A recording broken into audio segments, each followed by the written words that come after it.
NBA Straya, how are you going? How you going here? Right, you should be. What is it, Jim? Well, it's hump day, which basically means it's the end of the week, right? We don't do any work on Thursdays. Fridays, you don't even work at all. We're at the pub. It's all fine. So I love a good Wednesday. It is Wednesday, November 19.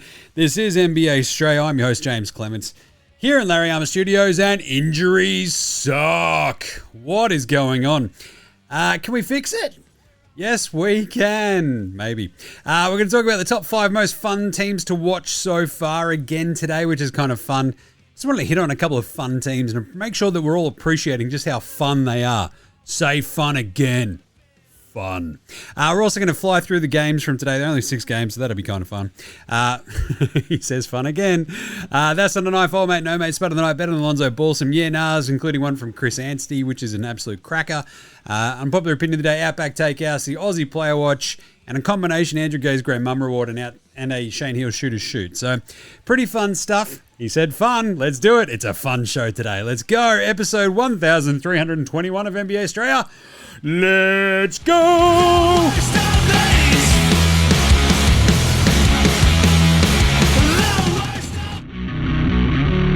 This is Josh Giddey. G'day, this is Andrew Gaze. This is Jack White. This is Joe Ingles. This is Dyson Daniels. This is Chris Anstey. This is Matthew Delvedova. This is Shane Hill. You're listening to NBA Australia. And you're listening to NBA Australia. And you're listening to NBA Straya. And you're listening to NBA Straya. And you're listening to NBA Straya. You're listening to NBA Australia. And you're listening and watching NBA Straya. This is NBA Australia. Let's do it. Watch out for the shark attack. You better watch out for the attack of taking your car to be serviced. Holy moly, it's an expensive hump day for me. I'll tell you what. That is the shack attack today. Our aircon in the car stopped blowing cold air, which I'm pretty sure is an important part of aircon being aircon. So you can imagine the frustration of like turning it on and going, well, this isn't cold at all. Anyway, so finally got it checked out. The car was due its service anyway, so it's all booked in. I get to drive the fancy new Subaru off the lot as a loaner car and instantly get jealous. This happens every time as well, right? So I'm sure that everybody else has this exact same feel. And I am sure this is obviously why they do it. The loaner should, by all right, just be some beat up old shitbox. They don't care what the fuck you do with it, right? But instead, they're like, we'll give him the new one because he might buy one of them. And I'm like, I don't have any money. How am I going to buy this brand new Subaru Outback? But yeah, well, I'm not a lesbian. So yeah, I'm not going to buy that car. No, it was awesome. It was unreal. I'm like, this is like the newest car I've driven in yonks. But anyway, I had to get the aircon compressor replaced. So there goes like, I don't know, $3,000. And you're like, fucking Jesus. And then, I don't know, some suspension shit was all a bit fucky as well. So yeah, $5,000 later, your mate Jim better sell some fucking memberships to the Dead Set Legends Club to help make up the difference, or old mate's going to have his fucking hood. Hey, so if you want to sign up to the Dead Set Legends Club, today would be a really good day to do it. I'm just saying. Because, lordy, that was an expensive Wednesday. Yeah, you can actually go sign up to the Dead Set Legends Club or just shout us a beer. What is it? buymeacoffee.com/NBA Australia. The link is in our bios, etc. Hey, let's get into today's show with some, I don't know, not whinging by Jim with the daily. Oh, is it a whip around as a Jim? Yeah. Well, here's more whinging because we've got injuries coming at the wazoo. The big story today is LeBron obviously came back, played for the Lakers against Utah. They were awesome. They smashed them. First player to play 23 seasons in the NBA, which is pretty crazy. Not that crazy when you remember PEDs exist. I'm not saying that's got anything to do with it. I'm just saying, you know, they might be correlated. I'm no medical doctor anymore. But anyway, that was very cool. Also went past Reggie Miller for 6th all-time on the three-point list, which is also doubly funny because we all just hate Reggie Miller. That dude sucks. But the big ones today were the injury news from yesterday that I covered in the short that we had yesterday. Now, I've changed the back end for NBA Straya so we can have video podcasts on Spotify for the short shows, which are just, I mean, yesterday I ended up going 20 minutes because I got shouty. That happens. I need to shorten those down and like get rid of a couple of awards, and I'll sort of just make those quicker and quicker and quicker. But it turns out when you do the video podcast, Spotify in its wisdom still pushes it as an audio podcast to everyone else. So yeah, I think we're just still doing daily shows. Which, to be honest, I don't know. Let me know what you reckon. Like, I'm happy just to push those off onto YouTube and not put them up in the podcast feed. You let me know what you reckon. Because I'm happy at the moment with the sort of Sunday night taping. So you got a Monday show, Tuesday, and then a Wednesday show, and then we do a Friday show as well, right, for your weekend. So Monday, Wednesday, Friday, that's good. Little shorts in between, kind of a good setup. I don't know. Tell me what you think. I don't know. Do you want those to pop up as audio ones? 5-10 minutes? I don't know. Anyway, the injuries, Wemby. So as I sort of actually opined very briefly on the NBA Supercoach show on Monday, and this was like the calf strain. It's like, yeah, you don't screw. And as I said on yesterday's show, it's amazing that Ja Morant also had a calf strain. And the difference of human physiognomy and physiology, like the sheer difference in size of those two calves. Like Wemby's calf, like if you've stretched it out, it could wrap around the globe twice. Whereas Ja Morant's is like just this big. If you're watching the video, it's like, I don't know, a foot.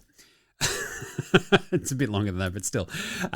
So Wemby's out with a calf strain, and it's smart of the Spurs, right? They're like, we're not going to win the fucking title in December, but we could lose it if he blows an Achilles because he's 7'40", and his Achilles is the size of the moon. So what we need to do is take it fucking easy.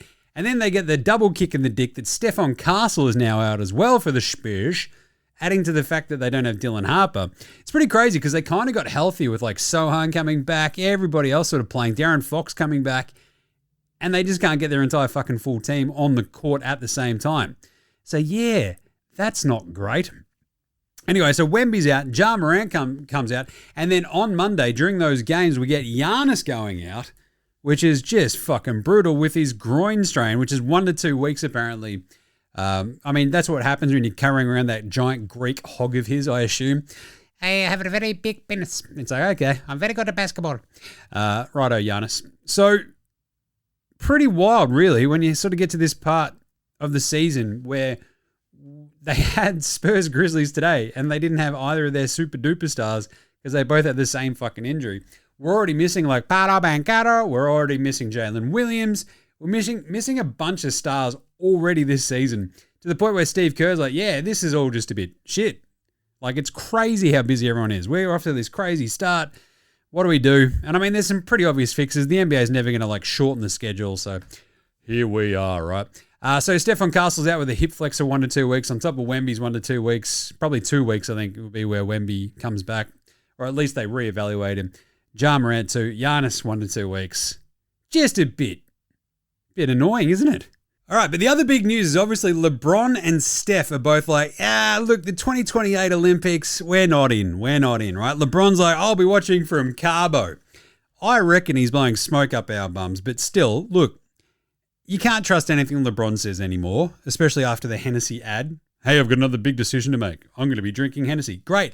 I make many decisions each week, and most of them involve me drinking a million tins. Hey, what's that? Oh, is Jim deleting another tin? He must have made a good decision, you know? But LeBron and Steph just going, I don't know, probably not.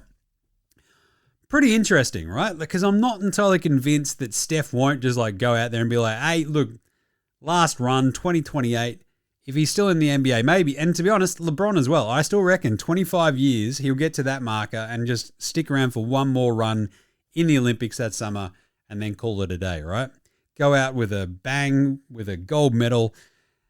Who knows what team he'll be on, but there you go.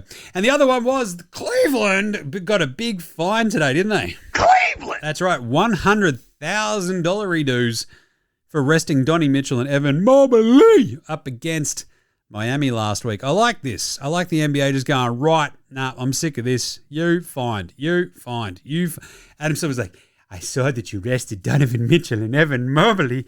I don't think they were actually injured. You have to give me $100,000. And away they go. Good stuff, I guess. Anyway, stamp out rest. I mean, seriously, we've got that many injuries. Look, we've got a list of like all the injuries at the minute. And I sort of hit on this before, right? Like with Wemby out, Ja Morant out, Giannis out. Already out, we've got Kawhi. Where is he? Who knows what's going on with him? Anthony Davis, Joel Embiid, Zion, Trae Young, J-Dub, I mentioned him, Paolo, Darius Garland, Jalen Green, Brandon Spindles Miller, Cam Thomas, Tyler Hero, OG, Jaden Ivey, Christian Brown, Dylan Harper, Stephon Castle now as well. Naismith hurt his knee the other day. Brad Beal's done for the season. Jordan Poole's out injured. Keegan Murray's not playing. Walker Kessler's done for the season. Obviously, we don't have Jason Tatum. Tyrese Halliburton. No Kyrie. No Dame. No Fred VanVleet. No DeJounte. And the NBA's like, nah, we don't have an injury problem. Yeah, all right, pull the other one. It plays Alex Lloyd's amazing. So I do think there's a pretty easy way just to chop down the schedule and make this a little bit easier. So basically, I just want to get rid of back-to-backs forever, for every team. And there's a really simple way to do that, right? Expand to 32 teams. Jim, does that mean your beloved Seattle Supersonics come back? Yes, of course, mother. But put another team in Vegas, radical. You can sort of like realign, do the East-West. You play the teams in your division 4 times for the season. You play everybody else in the NBA twice, and that is it. No more of this like screwing around the rest of the Eastern Conference. Oh, we played these guys 3 times, but those dudes only twice. These guys 4 times. Just piss that off. You play your own division 4 times. The NFL does this awesomely, right? You play your division. There's actual division rivals. There's piss all of that in the NBA because they don't know how to figure this shit out. We play 82 games. Why? Because... So, remember when they didn't and it was fine and nobody got hurt, right? You know, COVID years, they're like, oh, geez, that screwed up all the records. No, it didn't. No one fucking cared. Anyway, so you play your division foes 4 times a year. You play everybody else twice, and that is it. Home and home, simple as that. You get to 73 games. You do a single elimination tournament for the NBA Cup. Single elimination. You don't piss this round robin shit off. No one fucking needs it. Round robins for cowards. Just fucking single elimination. You want to ape the fucking, we want to be kind of like the World Cup and the FA Cup, and fuck your cups. Who cares? Be like you want to be like March Madness and have people fucking frothing over that like they do for it. Then single elimination. Losers piss off. But also you play your losers bracket basically to sort of schedule all this. Use that as your playoff tiebreaker as well, the way that everyone falls in the NBA Cup, so everyone's invested. But boom, fucking single knockout. You get to about 72, 73, 74 games of the season. You get just spread it out a bit more as well. The people who bitch and moan, oh, the regular season's too long already. Do you think they really fucking care? Do you think they're not watching the NBA? Oh, it was just too long. You mean there's too much of the good thing? Shut up. Seriously, shut the fuck up. Just start the fucking regular season a little bit earlier. Eliminate all back-to-backs. Boom, we might be able to mitigate this injury situation just a little fucking bit. What do you reckon? Hey, who are the top 5 teams that have been the most fun to watch so far? Jim, let me tell you what. Number 1, you need to be watching every game the Detroit Basketball Pistons play. Not just because of Dennis Jenkins, but he is awesome, and I love him and every moment he plays basketball. They've won 11 straight. They only just got Cade Cunningham back today. They got Jalen Duren back 2 games ago. He is absolutely fucking monstering teams. Dennis Jenkins has turned into the greatest basketball player ever lived. They got Orsar Thompson back today as well. They might never lose again. I'm just saying, there's just something awesome about that team. It is crazy that JB Bickerstaff gets shit canned by the Cavs, ends up in Detroit. This sort of weird circular motion of like, his career sort of like cycling through Houston and Cleveland and in Detroit. And they're just like, are you like competent? And he's like, yeah. And they're like, fucking awesome. The coolest thing is they've fed into their own sort of identity of just like, we're fucking roughnecks. We're just Rico's roughnecks, right? They're just like full blown fucking Rico's, like Cade Cunningham's roughnecks. Yeah, I've got to work on that. But still, they're radical. They're fun. They're so tough. They've got beef stew radical. But Jalen Duren is just so fucking staunch. And he's not massively tall, but he's just a big dude. He's muscling dudes out of the road. They are fun as hell. Like, Duncan Robinson gives them that little bit of extra shooting. It's kind of cool. You've got just like a really strange roster. I love them. Number 2, we've got Chicago. Why is that, Jim? Giddy up, because they're awesome. The caveat is, of course, when Giddy is playing, because they sucked so much when Giddy wasn't playing. It was just abysmal. Then he comes back. Boom, they're beating Denver on the second night of a back-to-back after a double overtime game. What the hell is going on here? But the thing is, all of their games are just bonkers. Like, just crazy shit happens. Vooch will be hitting like a massive go-ahead game winner, or like a fucking stretch out the lead when we desperately need a big bucket. Giddy be driving to the cup. Kobe White's back now. They're just fucking fun as.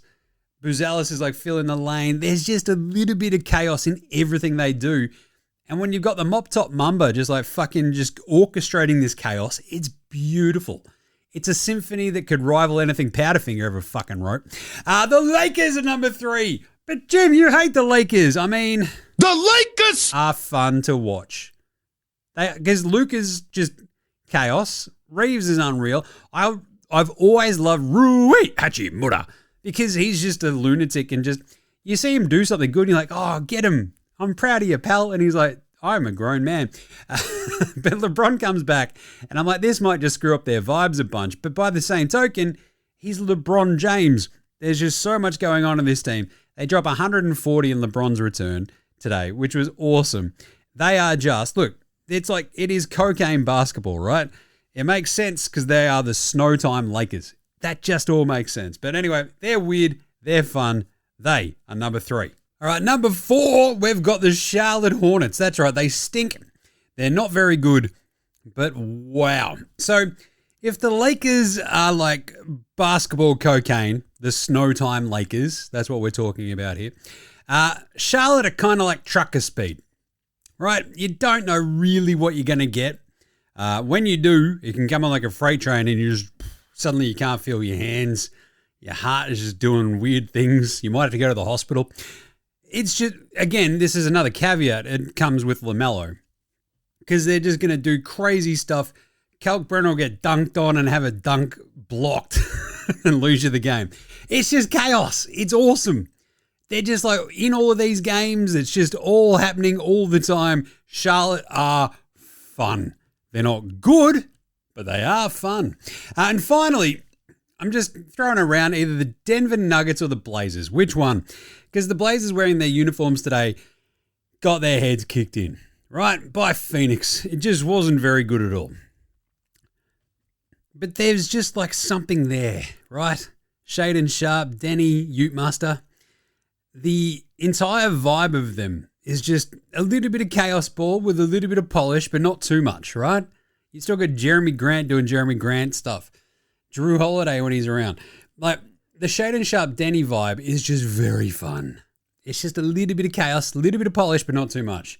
But Denver is kind of taking that to like another degree, where it's just like whirring death machine, right? Jokic is going off his head, doing stuff we've never seen before. They're just silly. Jamal Murray kind of looks healthy at the moment. Aaron Gordon's kind of good. To be honest, he's looking better than he ever has. They're just kind of like, when you sit down and watch a Nuggets game, it's just fun. It's just kind of fun, right? So I like that. I'll probably have Denver 5, then Blazers 6. With all due respect, Oklahoma City, they're not that much fun to watch, right? Oh, you don't understand the pureness of the basketball. No, I understand the pureness just fine. Isaiah Hartenstein, Chet Holmgren doing their giant big white dude things. SGA, there's just not, I think, there's like a kind of joy in the Lakers at the moment, right? Where they're just, like Rui's giving Austin crap, Austin's giving Luka crap, Luka's giving Austin crap, and everyone ignores LeBron. That's kind of fun. OKC, they're all just so tight, so chummy. They don't care. They're just mowing down teams. SGA's never playing in a fourth quarter. They've got all these anonymous bench dudes who just come in and just smoke everybody. And you're like, well, okay. They came out and like curb stomped the Pelicans. They're up 20 and it was like 5 minutes into the game. And you're like, well, I don't need to watch this one for a while. Like, that's just actually not that fun. Like, dominance is good, but dominance when no one actually kind of cares about your team is a bit strange. And I yelled about this the other day.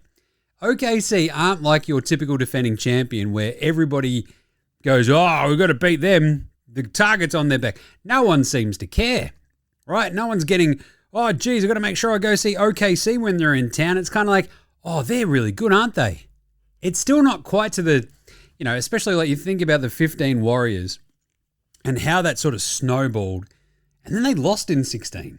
That's kind of weird. And then KD went and glommed on because he's a coward. And they became unbeatable. But OKC, there's not a giant amount of fun when you watch them. You're just like you just almost rendered speechless. You're not giddy with delight at just you need like some just shitness to it as well, right? That's kind of the fun thing. Denver, Jokic will just try something and it'll go wrong. OKC are just clinical ass kickers. It's like, I'll probably grow into liking more of them this year. Like, it's been awesome watching AJ Mitchell and stuff be very, very good. But, I mean, I'd probably even rate Boston ahead of them, right? Because Boston, there's a bit of shitness to them, right? They're kind of a bit shit at times. It's Peyton Pritchard launching a million threes. Derek White, sometimes he's good, sometimes he's not. Jaylen Brown's hair's rubbing off on everybody. Like, there's just some weird shit going on. OKC, they're just like, fucking if ChatGPT came up with the world's best basketball, right? Zero fucking soul for the minute. They will earn that soul, though, I think. Honorable mentions, got to go to Toronto almost because of their bench, but they do get fucking knocked for having that dipshit Brandon Ingram on their team. He did some awesome shit on the floor the other day, but I'm still not going to forgive him for that fucking stupid water bottle throwing incident. What a moron. But their bench is awesome. Like, the bench is psycho. It's like the second best bench in the league behind OKC at the moment.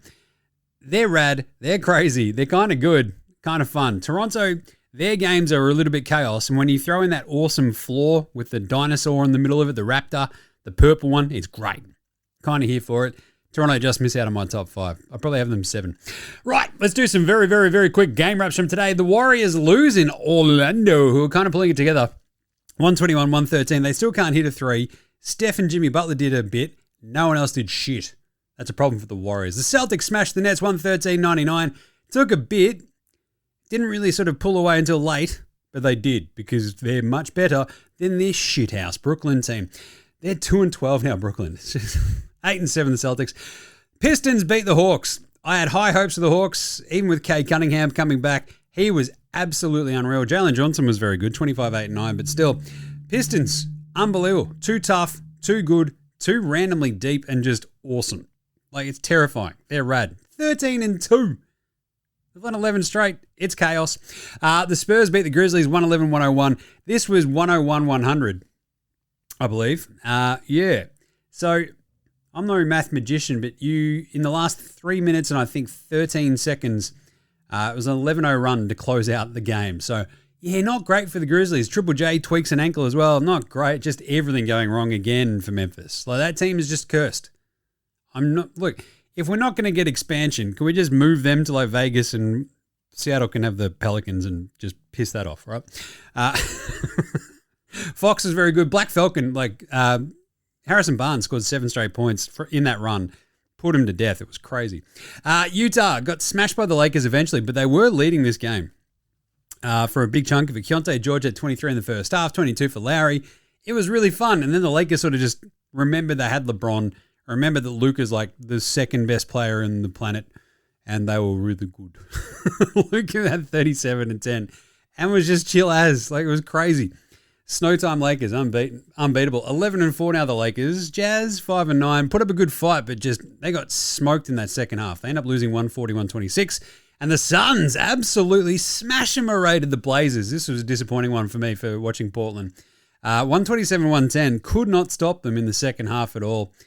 Booker was really just super solid. Sharp was awesome at 29, but the Suns they're 9-6. Like, they're just playing really well together.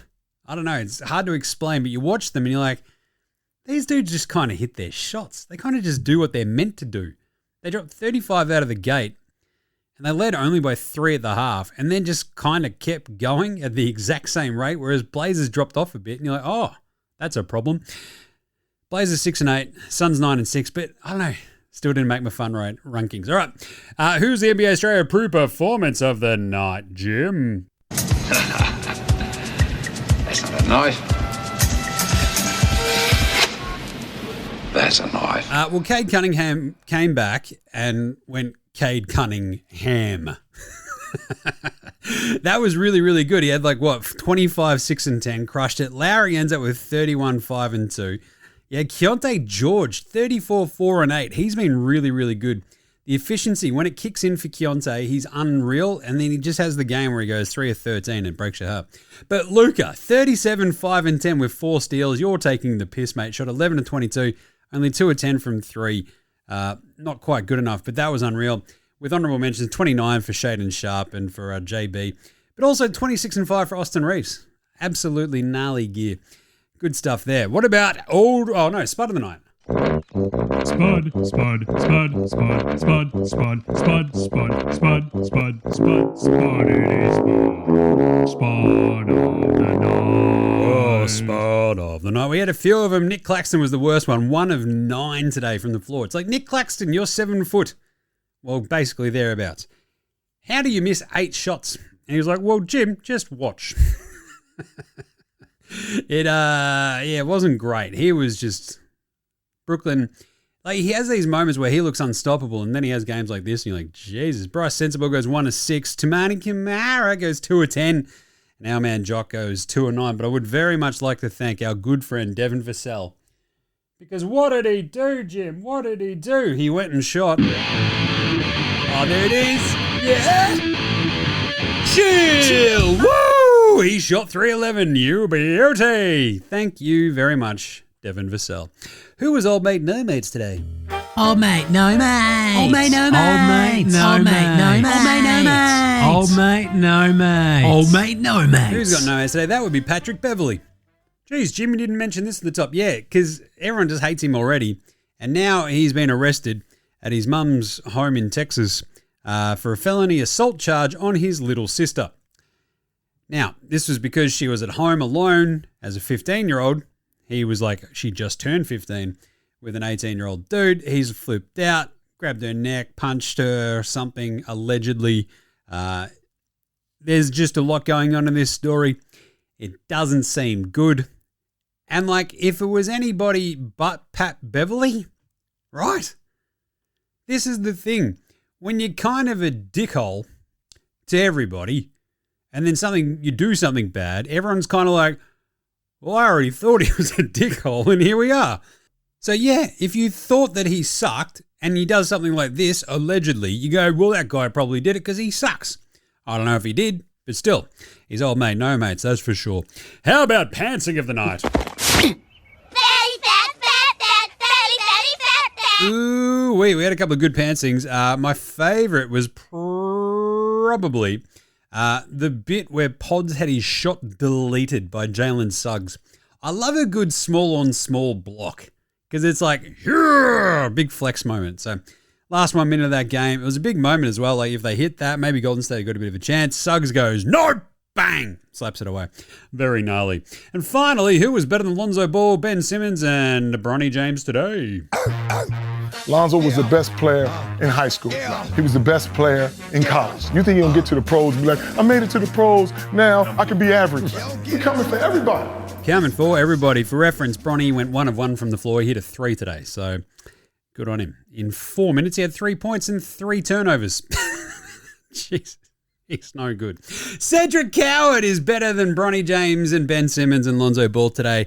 He was awesome. Just that dude needs to play as much as possible. 19 points, 11 rebounds, 7 of 15 from the floor, 5 of 7 from deep. He is a weapon. If Ja Morant could only stay remotely healthy, I'd like to see what Cedric can do with a superstar point guard doing some shit with him. Unfortunately, he's Ja Morant, so we'll just probably, I don't know, he'll just go out and go full Yosemite Sam and start blasting up in the sky or whatever, and we'll never see him again. Right, let's take a quick break, come up with some good yeah-nahs right after this. This is Cam Glidden. This is Anthony Drimmick. This is Mitch McCarron. This is Jason Kadee. This is Darryl McDonald. Hey guys, this is Hugh Greenwood. Yo, what's going on? This is Illy. This is Mark Worthington, or commonly known as Wortho, and you're listening to NBA Straya. You're listening to NBA Straya. And you're listening to NBA Straya. And you're listening to NBA and you're listening to NBA Straya. And you're listening to NBA Straya. And you're listening to NBA Straya. You're listening to NBA Straya.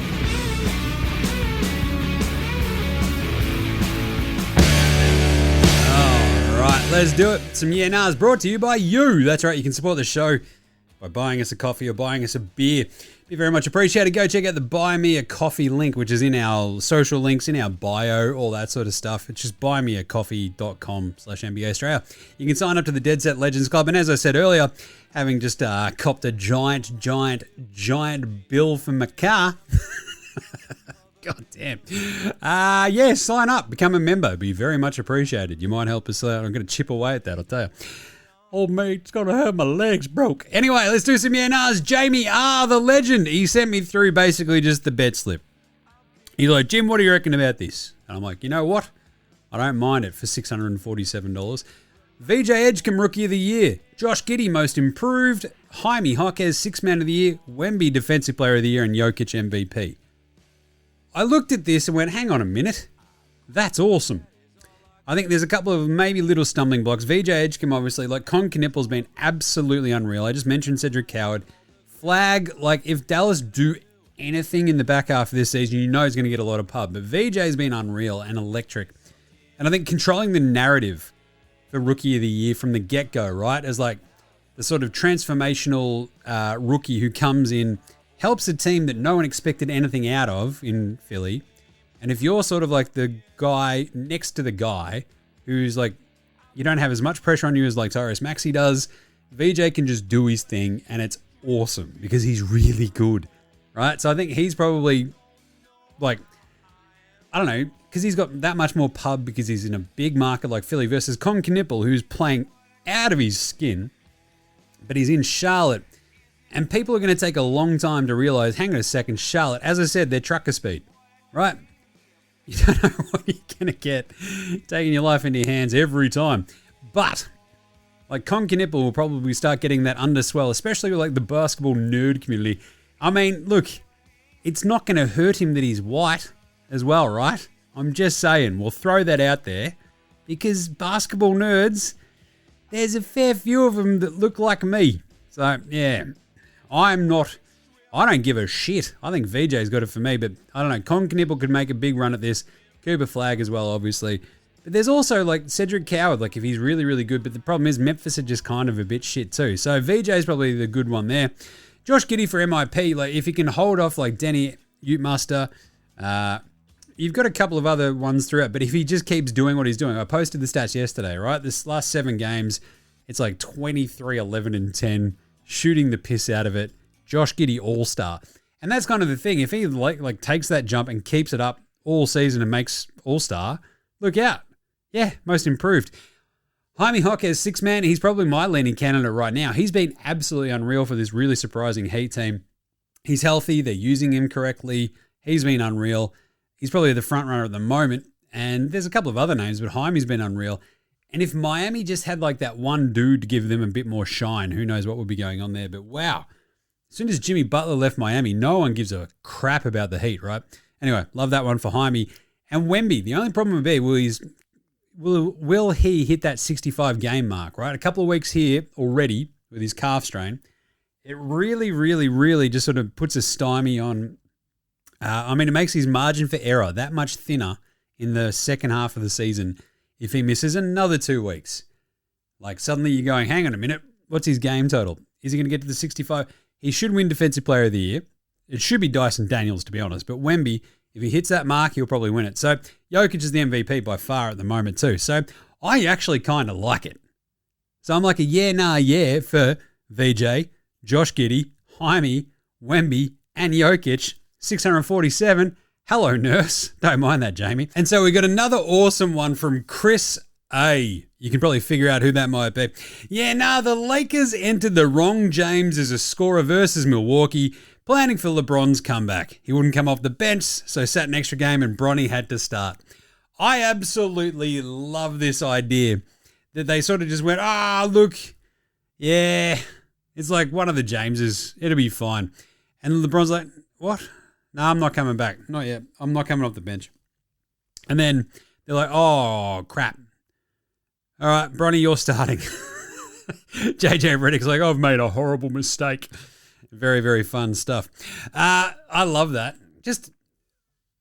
That was the other thing today. Like we had, I think, LeBron replacing Bronny in the starting lineup. probably has to be the first time that's ever happened in NBA history. But I love this idea that, they just screwed up with the, as the coaches submitted the play sheets. And it's like, that's the wrong one. Bronny, get in there. Amazing. Unpopular opinion of the day. Now look at me, please. Look at me. Look at me. Look at me. So people who are complaining about the Clippers owing their first round pick this year to the Oklahoma City Thunder. Complaining, right? Lots of sooking. Oh, it's going to make OKC even better. Yeah, probably will. The Clippers are currently 4-10. So I'm just saying. That is the same record as the Charlotte Hornets.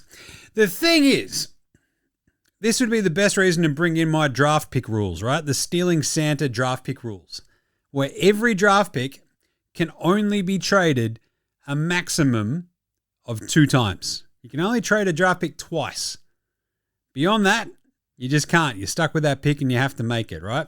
You can trade that player after, but you have to make the pick.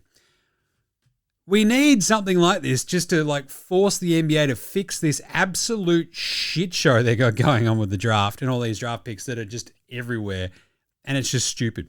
When I was hang on a second, could the Bulls trade for Anthony Davis? And they just own their picks, and you're like, that's weird.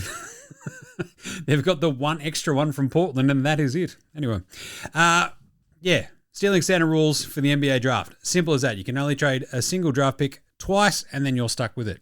Just think about all the other weird permutations that gives you too.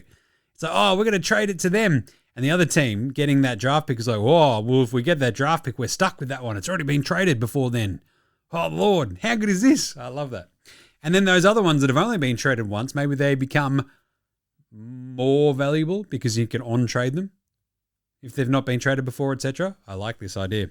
Anyway, quick Outback Takehouse for today. It's Wednesday at Outback, and you know what that means? Oh yeah, Hump Day specials. That's right, we've gone into the actual Outback, taken down a couple of feral camels, cut off the humps, chuck them in the oven, stuff them full of mince and chickpeas and spices and, I don't know, probably rosemary in there or something. Anyway, bake them for a couple of days till they're tough as, a dog's guts, and boom, delicious Hump Day snacks only at Outback. Today's Flame Girl take is, if the Pistons end up with the first seed in the East, Cade Cunningham might win MVP. I'm just saying, it's not out of the realm of possibility. Jokic has been awesome, but Cade, come on, man. Hey, also, LeBron, 23rd season. This is remarkable. I'm going to talk about him again in a second. But LeBron will play 25, right? He's going to play 25 years, I reckon. Because he and Steph will, talking about the Olympic stuff, and they're like, nah. I still think LeBron's going to glom on one more time. He's like, I'll be watching it from Cabo. Oh, yeah? Sure. Just like the other times you've been really straight with this as well. Maybe Cabo's just another ad for Hennessy, you bellend. Anyway, let's do the Australian Player Watch. Okay, let's do that, Jim. Dyson Daniels today in that loss versus Detroit.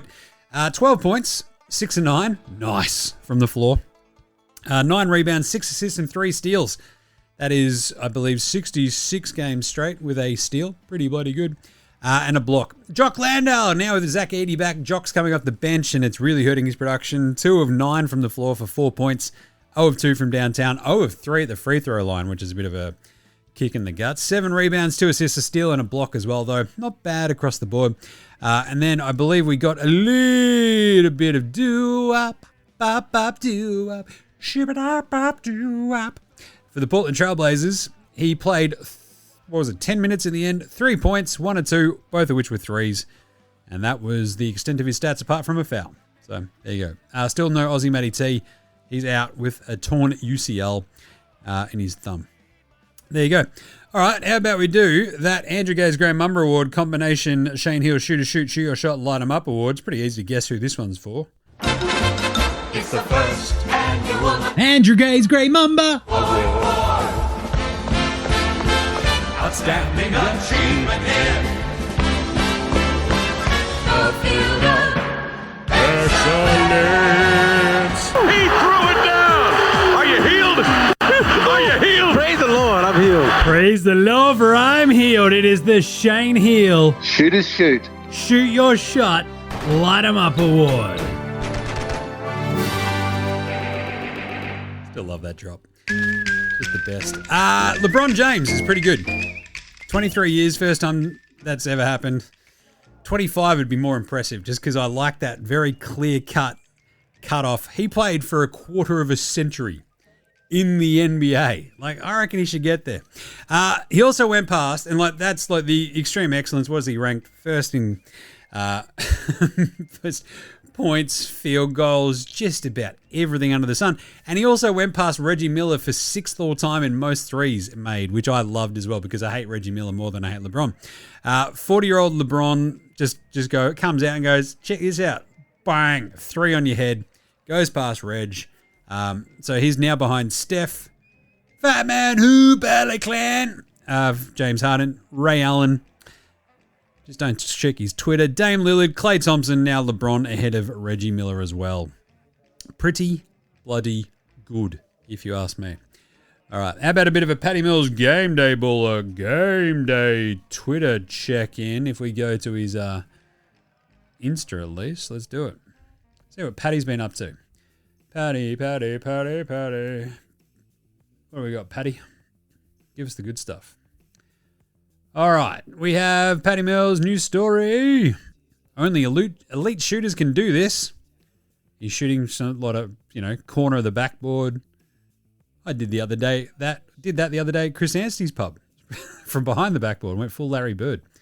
I went out. Yeah, we went out to Hotel Trentham on the weekend. It was absolutely awesome. Took the whole fam out there. Met my my folks. A couple of my brothers out there. Had a great time. Food was awesome. Just non-stop. Go check it out. What are you doing?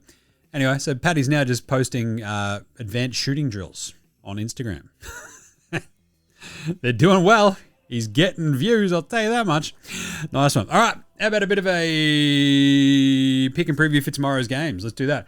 Game previews. Thanks, Inadvertent Bane. Not a problem, Jim. How's it all going? I'd be better if I didn't have a giant bill for my car service. I'm like, I could just buy another car for that much. Just get myself a shitbox. Anyway, you can find all of our picks over at Dabble. We had a bit of a rough one today. What was it, 2 of 6? Oof. Anyway, you can find all of our picks and vibes over at Dabble every single day. Use that code NBA Straya. You can sign up using the link in our show description or in the links in our bios as well, if that's your thing. Appreciate you. Check it out. Same gamers, multis every day. Boom. If that's your thing. NBA Straya, that's the code. Off you go. Tomorrow we've got Houston at Cleveland. It's a really interesting game.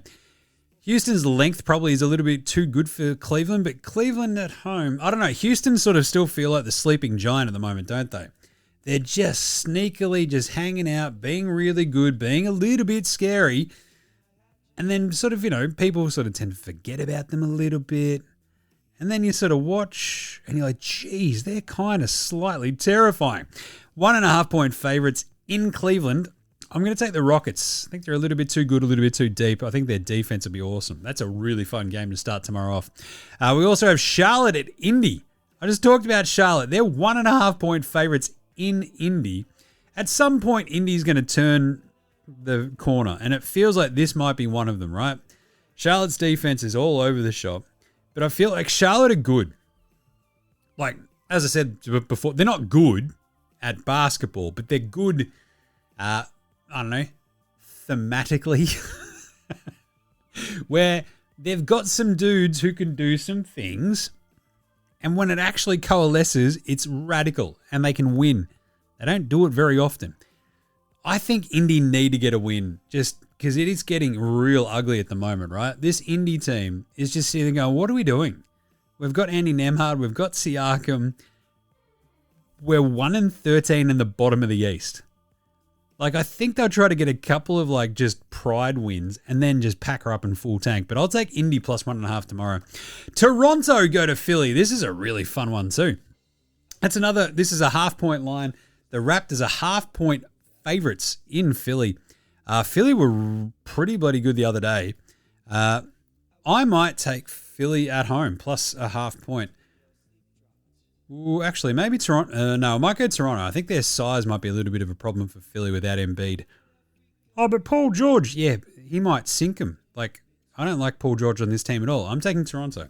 Golden State, Miami. The Warriors on a back-to-back 6.5-point underdogs. After being underdogs doing the Floridia run, playing Orlando today, back-to-back, they go to Miami.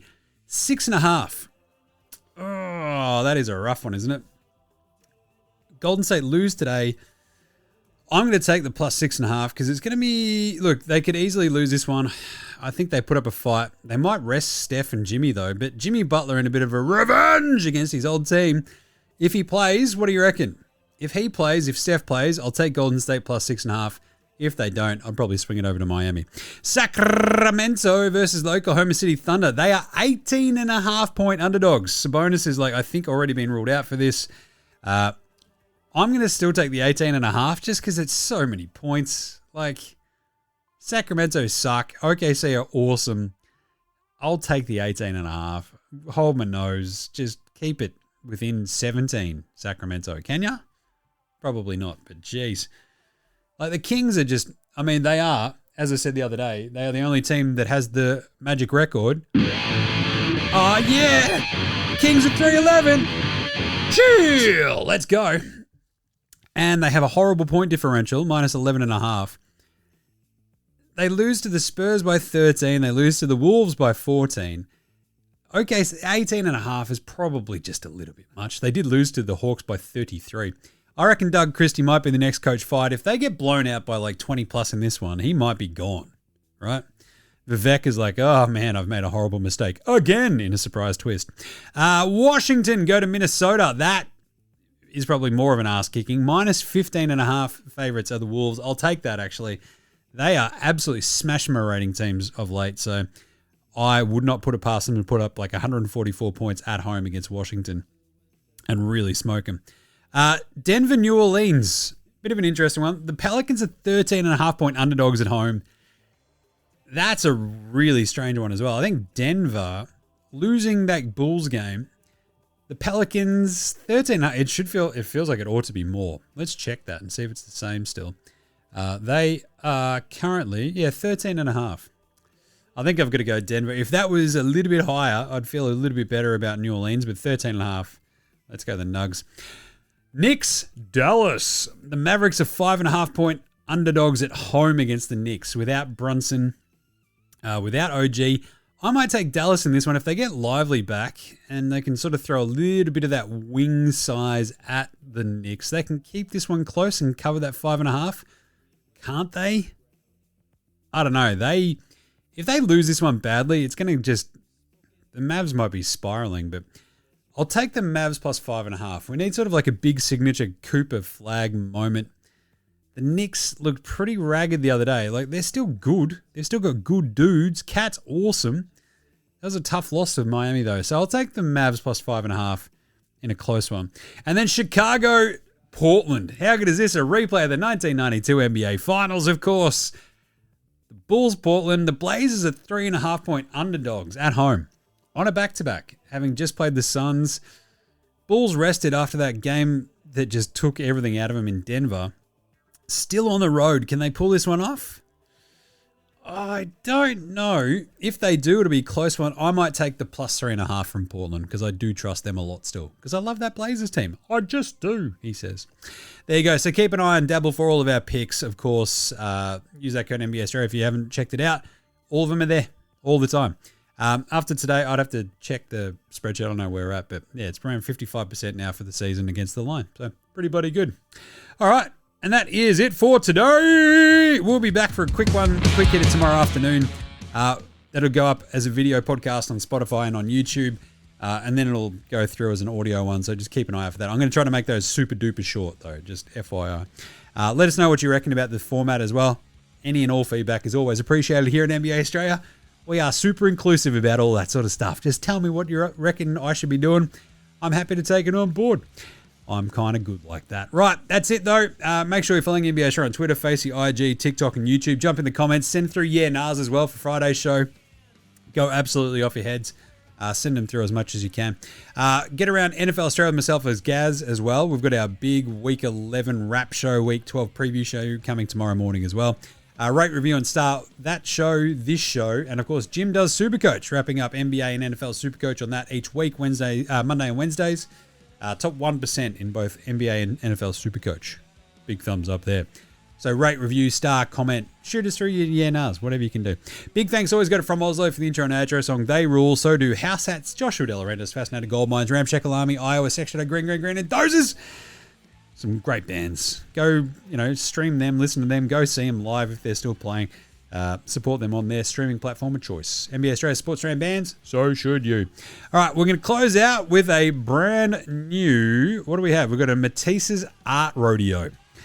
So that'll be fun. All right, we'll catch you tomorrow for a quick one, you dickheads, and a big one on Friday.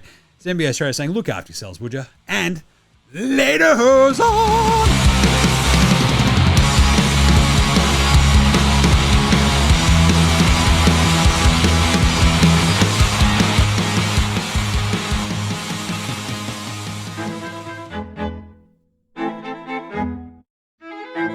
All right, how you going? Are you all right? Yeah, look, it's time for the latest instalment of Matisse's Art Radio with me, Aussie Matty 2, Matisse Tybal, that's right. Matisse's Art Radio is like, look, I'm here to kind of educate you on like the sheer beauty and established perfection within art over the years and whatnot.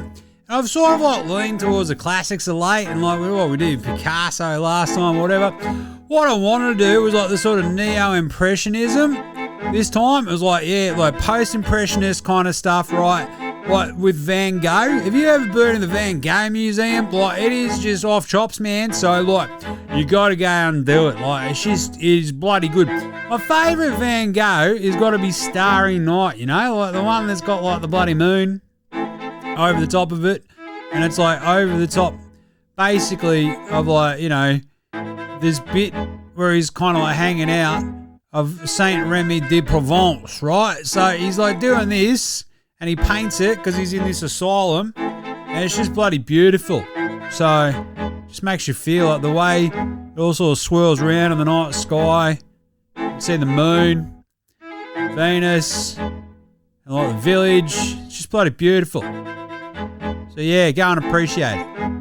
Van Gogh, pretty good painter, I reckon. All right, there you go. That's Matisse's Art Radio for this week. Go get some art up here.